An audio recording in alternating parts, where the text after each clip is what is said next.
and welcome back everyone to the video series dedicated show on CBS that states that there can be only one Catman. That's right, we're talking about The Challenge USA episode 8, and I have a lot to go over in this episode. So let's start off where last episode left off. We had Kyland and Kira being eliminated by Leo and Alyssa, and after Leo and Alyssa rejoin the group, that's when TJ goes, I have my perfect out. On second thought, I have another idea. Let's go into a solo game. So now everybody is playing for themselves. There will be no more pairs. There will be no more teams. Now everybody can just look out for themselves. So going back to the challenge house, everybody's talking about it. Either people are super excited that all they have to worry about is themselves, and other people are kind of nervous now because they liked having that partner. They liked having that support system and possibly having another alliance to lean on. So that's when we see some conversations happening, i.e. Ben and Danny, where Ben's like, so, what do you think about that Survivor Strong thing we did at the beginning of the season? I know we had some bumps in the road with it along the way, but maybe that could work now. And Danny's like, yeah, I'm cool with doing Survivor Strong. Let's hold tight. At least the guys can hold tight, you know? So Survivor Strong is back on. Everybody is on board. And then we move on to a scene where Sarah is pouting, talking to Cachet and saying that she is the only woman yet to get her qualifying money for the finals. And she seems pretty down about it.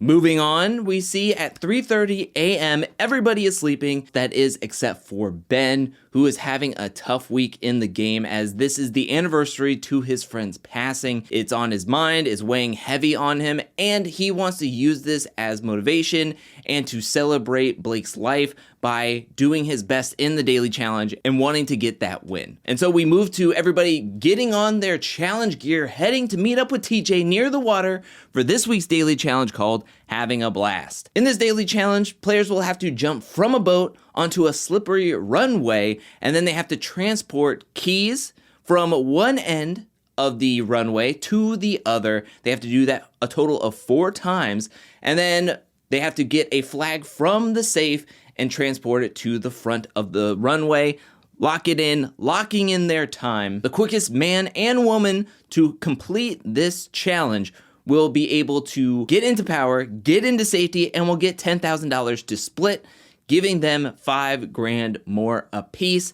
Also on top of this challenge is a sabotage where as players are doing this challenge, there will be players on a tugboat and they can spray the people with water if they want to, but nobody wants to. Everybody just sprays it into the river or they spray off all the soap from the runway. So the sabotage really did not do anything. They shouldn't even probably had it as an element because at least people wouldn't have sprayed off the soap at this point to make it easier for some of the players that they were working together with. I mean, didn't seem all that difficult from just watching it at home. I'm sure it was difficult, but watching it at home, after players jumped from the boat onto the runway, there was no really other resistance. I mean, this could have been a slip and slide on the ground and players walking back and forth, let alone being on the back of a boat. So for me, my thought process is that this was supposed to be a redemption for the river runway challenge that happened in season 34,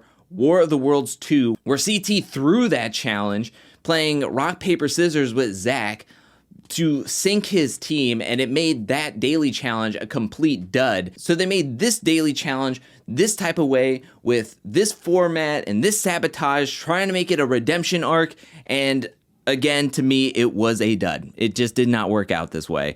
Not my favorite daily challenge whatsoever. It was pretty bland, but we move on to who won each heat. Ben won against Enzo. Sarah won against Kayla, who DQ'd. Desi also DQ'd. Luckily, it was a men's elimination day, so it did not matter for the women realistically. They were just trying to play to see who would get first to get $5,000.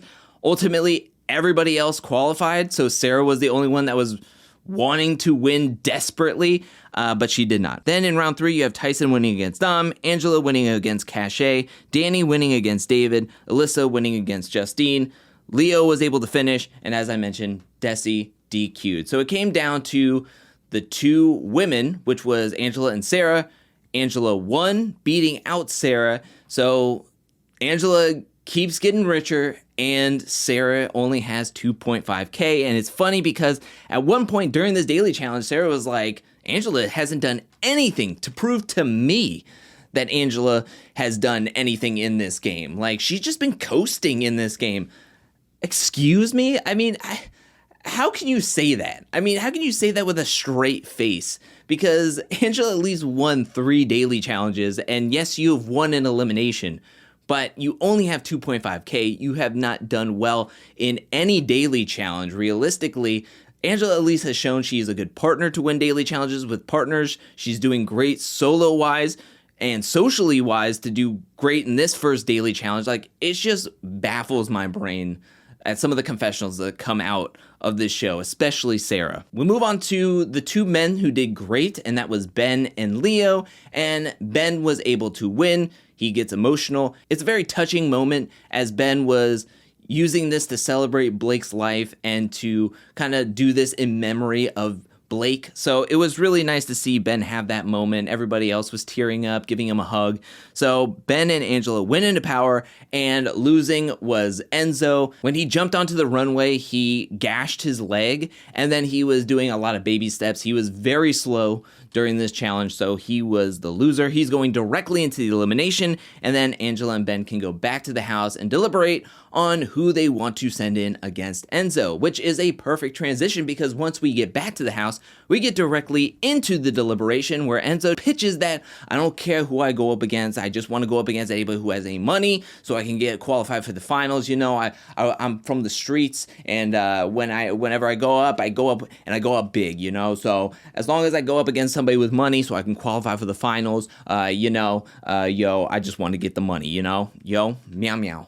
Meow meow out. Which translates into I want to go up against anybody in the elimination except for Danny, because Danny only has $1,000 and I want to get my prize money. Enzo leaves the deliberation, and that leaves Angela and Ben to talk. And this is where Angela has a proposition for Ben, where she's like, okay, well, I want me and Alyssa moving forward to have the protection from the Survivor guys, and vice versa. If me and Alyssa win the next daily challenges, we will not throw any of the Survivor guys into the elimination, and we want the same protection plan back. We don't want, if any of the Survivor guys win, especially if they win with, say, Desi or Sarah, we want to know that we are safe, that nobody will come after us. Ben is a little skeptical of this plan because it leaves Desi and Sarah out in the cold, but Ben's like, I need to look out for myself first and foremost. So he agrees. He says he's going to talk to the other Survivor guys to get them on board. He talks to Dom. Tyson talks to Danny. They divide and conquer,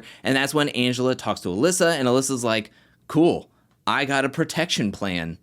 After all my Big Brother 23 players have been decimated out of this game, I'm lucky to have somebody looking out for me to provide a backup plan for myself. What was the most surprising thing to happen in this episode is that we went to the bar. Everybody got dressed up, left the warehouse, went to the bar, and we saw them actually have drinks, get to mingle with each other, have game talk at the bar. I was so excited. First order of business is Ben does a speech about Blake and what he meant to him as a friend and as somebody he served with, and he thanks everybody for being there for him and with him and here to celebrate Blake's life. Then we move on to Leo brown-nosing Angela, when honestly I knew that Leo was 100% going into elimination. And you have Angela, who is Big Brother, Ben, who is Survivor, and there's no other Love Island guys left in the house, and so that leaves only one safe option, and that is Leo. So whatever Leo was saying about, I'll name my 4th cat Angela or whatever, it was funny, but ultimately it would not matter. I knew Leo was going to go into the elimination, so I was like, let's hurry this up. We move to Enzo talking about his stitches that are in his leg, that the injury that he suffered. He wished he didn't get last place, because if he didn't get last place, he would have been able to have some time to rest and relax to get his leg a little bit more up to speed instead of going into an elimination now that he is injured. He walks away from talking to Sarah and Kayla and Desi, and that's when Sarah's like, hear me out, hear me out, hear me out. This might be a crazy plan, but what if I send myself into an elimination against Enzo? Oh, I know he doesn't have enough money, but I would have something, and I would be the first woman to ever go into elimination. I don't know why that's like the worst Sarah impression, so I'm gonna stop it right here. But I would be the first woman to ever go against a man in a challenge elimination in challenge history. I would be making history along with getting some money.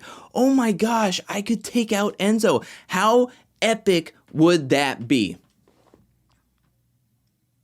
Seriously, that is the dumbest plan, or one of the dumbest plans I've ever heard on the challenge. First of all, you already gave a reason why you shouldn't send yourself against Enzo in this elimination. He doesn't have enough money. If he had Leo's money, or if Leo would have gotten last place, I can understand where you're like, okay, they have enough money to qualify. I want to get my qualifying money. I want to send myself against Leo or Enzo, who could possibly have $9,000. But to send yourself against somebody who doesn't have enough money makes no sense, because you're still going to have to win a daily challenge. You're still going to have to win another elimination. So why send yourself down there for no freaking reason? Second of all, it would have never happened. It was a men's elimination. It would throw off the numbers. It would have just been weird, because let's think about it this way.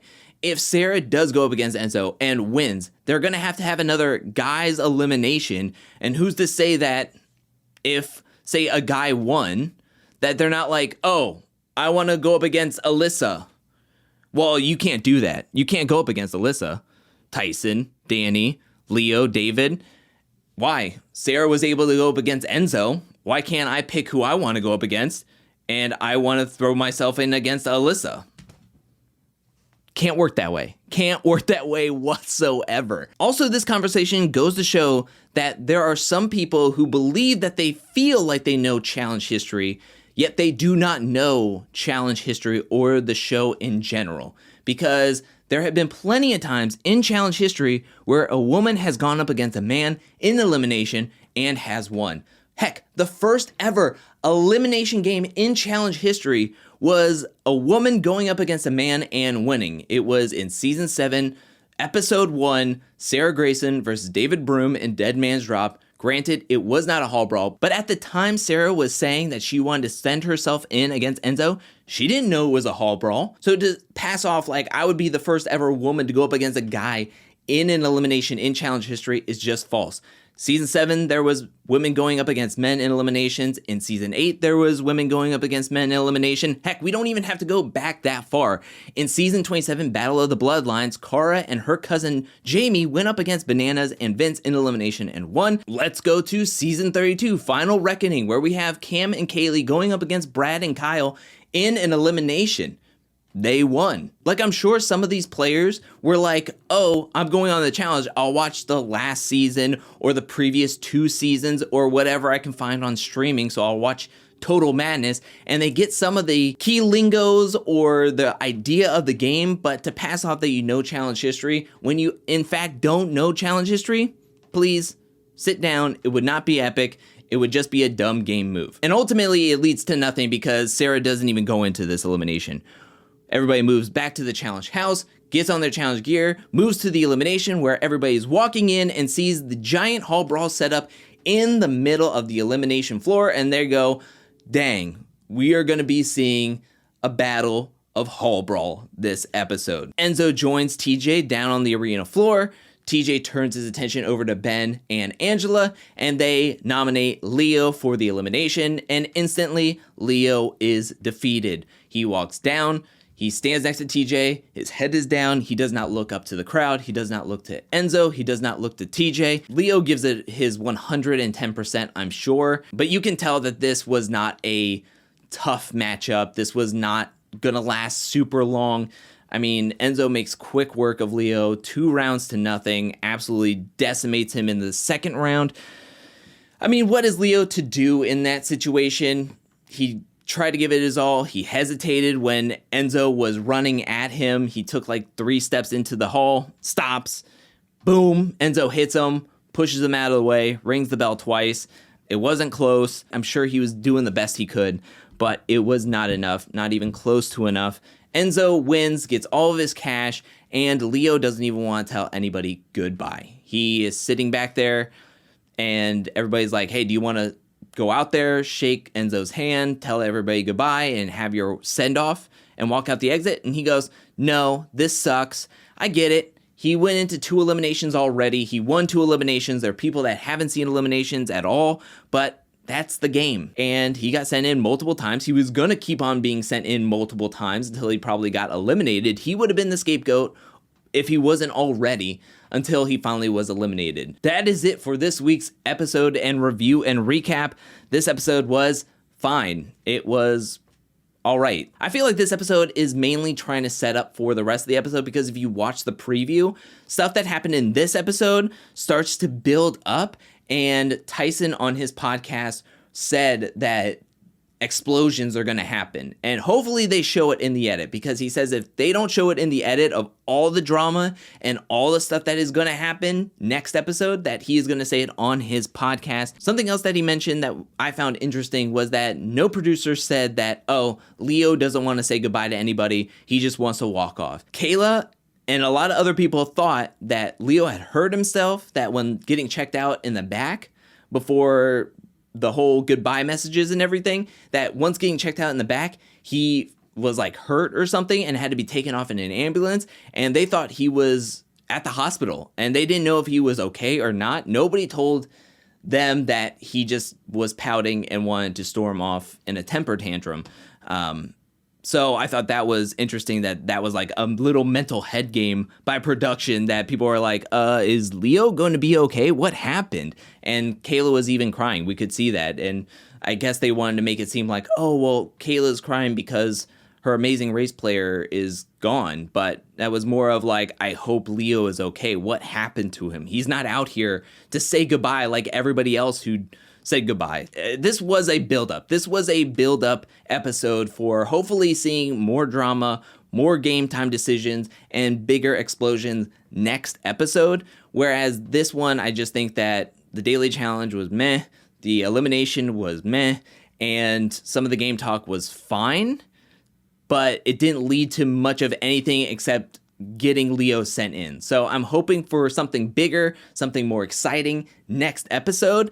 And we're just gonna have to wait and see. But what did you think about this episode? Let me know down in the comment section below. What did you think about the daily challenge? What did you think about the strategy talk? What do you think about Angela's deal that she made with Ben and the Survivor guys? Do you think it was a good one? Let me know down in the comment section below. And what did you think about the hall brawl between Enzo and Leo? And what did you think about Leo kind of being like, I don't want to say goodbye, I'm done. Everybody's a snake, see you later. Do you think that was poor sportsmanship, or do you think like, yeah, he's frustrated, I get it? Let me know anything and everything down in the comment section below. Thank you so much for watching. Before I leave, I want to give a special shout out thank you to everyone who supports me over at patreon.com/angelcakevids. Thank you for your support. Thank you for your generosity. Thank you, thank you, thank you. And thank you to everyone who is watching this video up to this point. I'll be back really, really soon with more challenge content, more content in general. But until then, peace.